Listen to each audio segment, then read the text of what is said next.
Okay, so here's our scene. My first starting point is going to be the furthest distance away, as is always the case. So I'm just popping this in. At this stage of the game, I'm not too sure where anything's going to be going, so it's kind of exploratory. I'm going to put some of this colour in here, the path.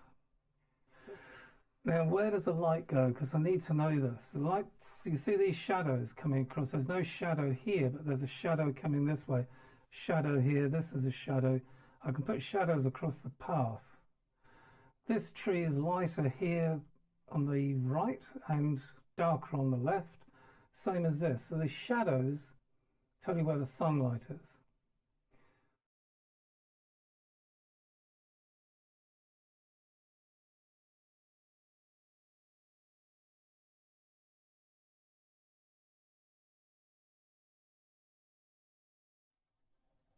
This light on this side of this tree is key, and we need it to be next door to the darkest dark.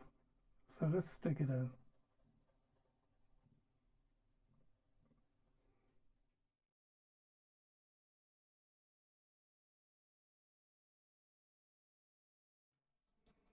Nice looking tree, but it's where a bush should be. So, you know, we need to be mindful of where we're going with these bigger shapes. And you can see this is already creating a kind of dappled light effect. Not supposed to be a painting yet. It's just light and dark shapes.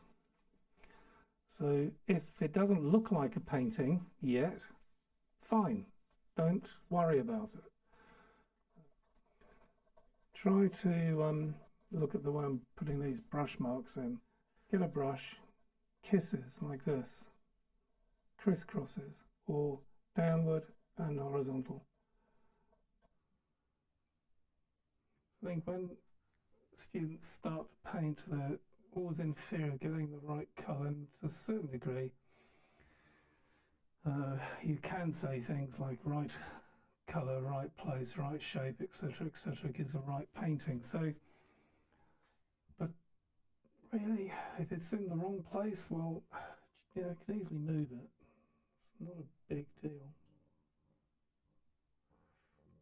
More important is you enjoy the process.